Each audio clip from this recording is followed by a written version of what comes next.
آج ہم مقدس متی کی انجیل اس کا 18واں باب اور اس کی 10ویں آیت پر دھیان و گیان کریں گے، اور آج ہم ہمارے محافظ اور رہنما نگہبان فرشتوں کا یوم یادگار مناتے ہیں۔ تو آئیں آج کے اس کلام پر دھیان و گیان کریں۔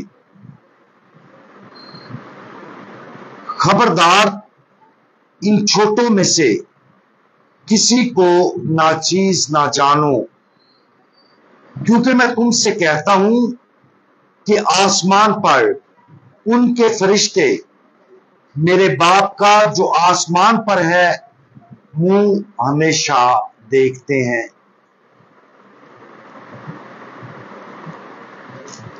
فرشتوں کی حقیقت زیادہ تر لوگوں کے لیے اور خاص طور پر بچوں کے لیے دلکش ہے۔ نگہبان فرشتوں کو اکثر مقدس تصاویر میں بچوں کے ساتھ ہاتھ میں ہاتھ ڈال کر دیکھا جاتا ہے، اور یہ سچ ہے کہ وہ زندگی بھر ہم میں سے ہر ایک کے ساتھ ہاتھ میں ہاتھ ڈال کر قدم بقدم چلتے ہیں۔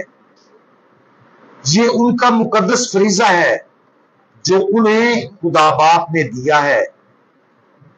مقدس باسل کا حوالہ دیتے ہوئے کیتھولک کلیسیا کی کیٹیکزم نگہبان فرشتوں کے وجود کی وضاحت یہ کہتے ہوئے کرتی ہے: شیر خارگی سے موت تک انسانی زندگی ان کی چوکس نگہبانی اور شفاعت سے گری ہوئی ہے۔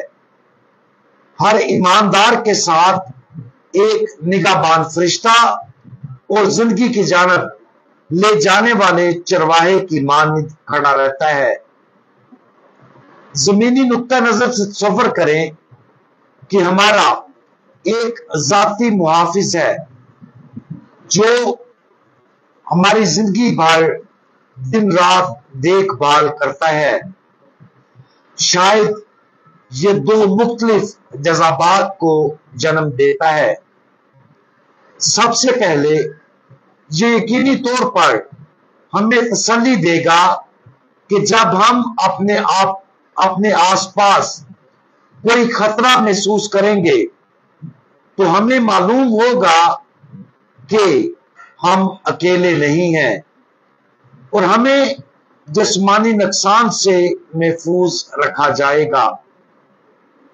ایک اور جذبہ جس کی وجہ یہ ہو سکتی ہے وہ رازداری کا نقصان ہے۔ اگر کوئی دن رات ہماری نگرانی کر رہا ہو تو ہم ہمیشہ ان کی چوکسی سے باخبر رہیں گے۔ ہم نے جو کچھ کہا اور کیا وہ سب کچھ دیکھا جائے گا۔ کچھ لوگوں کے لیے یہ تسلیم اور قبول کرنا آسان نہیں ہے۔ کیونکہ اس کا مطلب ہے کہ وہ ہمارے گناہ سمیت ہم جو کچھ کرتے ہیں وہ سب کچھ دیکھتے ہیں۔ فیصلے کا خوف، ذاتی رازداری کا نقصان اور اس طرح کی چیزوں کو قبول کرنا مشکل ہو سکتا ہے، لیکن اب تصور کریں کہ یہ محافظ وہ ہے جو کوئی فیصلہ نہیں کرتا، ہمارے لیے کامل محبت کے ساتھ کام کرتا ہے، رازداری کو کمال کے ساتھ رکھتا ہے اور صرف ہماری بھلائی کا خیال رکھتا ہے۔ اگرچہ یہ تصور کرنا مشکل ہو سکتا ہے کہ ایسا شخص موجود ہو سکتا ہے، لیکن وہ شخص نگہبان فرشتے کے روپ میں موجود ہے۔ ہمارا نگہبان فرشتہ حقیقی ہے جو گہری اور طاقتور عقل رکھتا ہے۔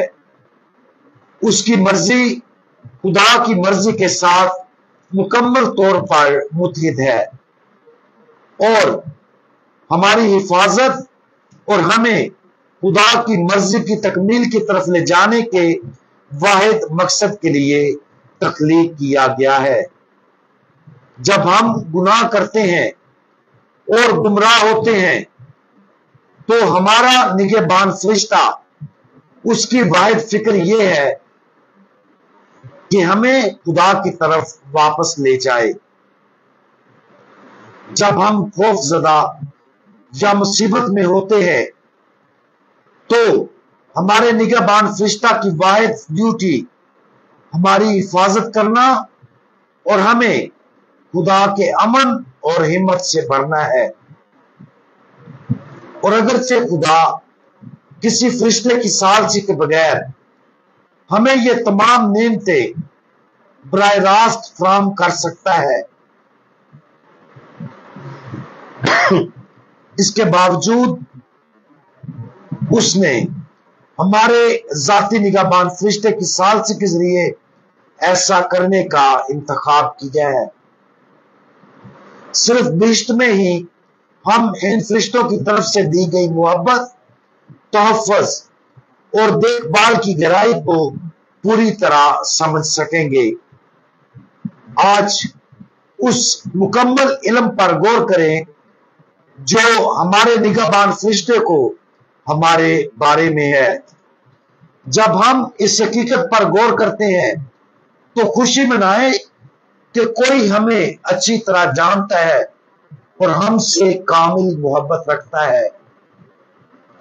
ہمارا یہ فرشتہ نہ صرف ہم سے پوری طرح محبت کرتا ہے بلکہ اسے خدا کی طرف سے ہماری حفاظت اور ہماری زندگی کے مشن کی تکمیل تک ہماری مدد کرنے کے لیے بڑی طاقت بھی سونپی گئی ہے۔